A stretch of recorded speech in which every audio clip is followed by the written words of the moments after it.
welcome back to my channel. So in this video I'm going to be showing you how to make this lovely headboard right here. I custom made this myself, and in this video I'm going to show you how to make your own.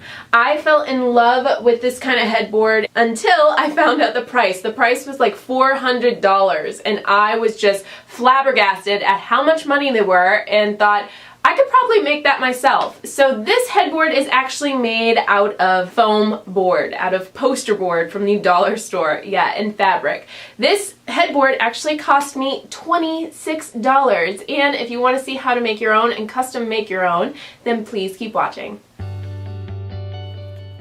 So first you will need 6 pieces of poster board, and these poster boards I got at the dollar store, but you can find them at any drugstore like CVS or Walgreens.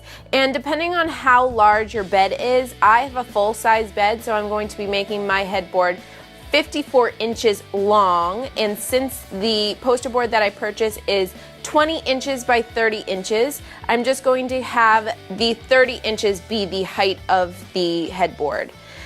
So since I want my headboard to be 54 inches long, I'm going to be cutting 2 pieces of foam board to be 17 inches by 30, 1 to be 14 inches by 30, and then 3 of them to just leave alone because they're the exact size that I want. Depending on how large your bed is and how long you want your headboard, you're going to kind of have to calculate and do the math in order to have it exactly the size that you want it. So now I'm just going to be taking an X-Acto knife, measuring out 17 inches and just cutting that properly, and then I'm going to be doing the same thing and cutting it to be 14 inches by 30 inches.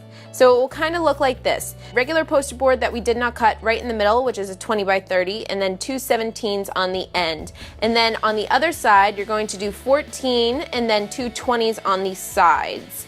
And then you're just going to glue them right on top of each other. The reason why we're gluing them on top of each other, just to have a little bit of sturdiness, just because the poster board alone is a little flimsy, but I wanted the headboard to be nice and light, which is why I'm using foam board, because I wanted to just stick it onto the wall. And then I'm just going to be using tape just to reinforce it a little bit more. And then I got some quilt cotton batting that I got at Walmart. It will be in the fabric section at Walmart. If your Walmart has a fabric section, that's where it will be, but it's usually made for quilting, but we're going to be using it for our headboard today. And then I'm just going to lay it on top of our foam poster board and cut it down to size.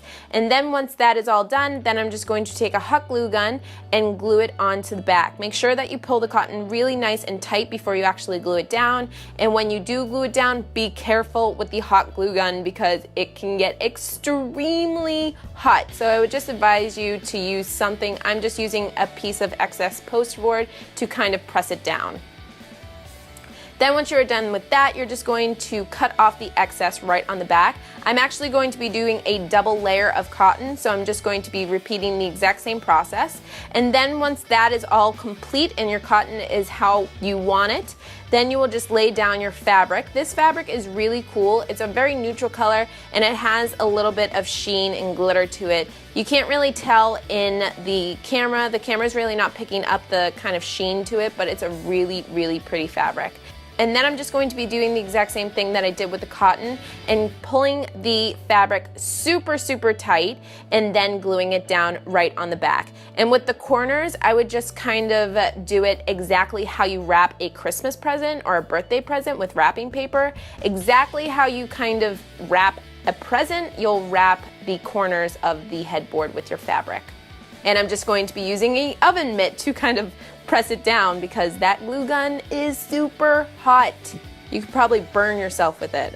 I have burned myself with it, so I've learned my lesson. And with this, you could cut the poster board into any shape that you would like. You could have it really, really cool arched, or you could just have it plain old square. It really is completely up to you. You could cut it exactly how you wanted it to. I wanted it to be pretty basic because I want a really cool comforter. I still haven't found one that I've absolutely fallen in love with, but I'm working on it. I'm trying to find one that I really like.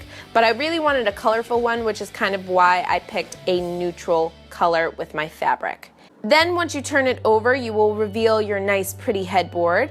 And right now it's kind of plain for me. You could obviously just keep it like this if you wanted. You could put studs on it, but I decided to do buttons. And these buttons were probably the most expensive thing out of every single item for this headboard. So I purchased the buttons at a local fabric store, and when you purchase these buttons, they are a fabric covering button, and on the back it will have a little template that you will just cut out and then place it right onto your fabric to create the cover for the button. And then once you are done cutting out the fabric, you're just going to place the fabric right on top of the button and then just securely put it in place right on the back of the button. The back of the button has little like teeth and claws so that when you pull it, it will stay in place. Then once you have the fabric where you want it, you'll just put the cap of the back of the button and snap it into place. And there you go, there is your fabric button. And I want to say I did 14 buttons, so I'm going to be doing 5 on top, 4 in the middle, and then 5 on the bottom. So I wanted to kind of have it all be aligned, so I'm just going to be measuring that out. Since it's 54 inches, you're just going to have to do some math and figure out exactly how you want to place it. I'm going to be using heavy duty thread, and this is button and carpeting thread. But if you don't have that type of heavy duty thread, then you can just use fishing line or fishing wire. That will work as well. Then once everything is kind of measured out exactly how you want it, I'm just going to take a needle and the heavy duty thread, place the needle right in where I measured it, pull it through the front of the headboard, and then put my button right into the needle. Then just push the needle right in back where I first took it out, and then pull it through and tie a little knot.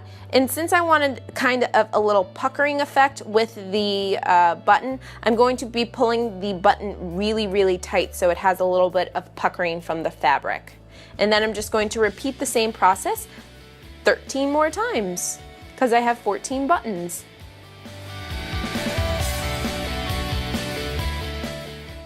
Then once I have all the buttons in place, I did already iron the fabric before I put it onto the headboard, but I'm just going to be ironing any more wrinkles or anything like that.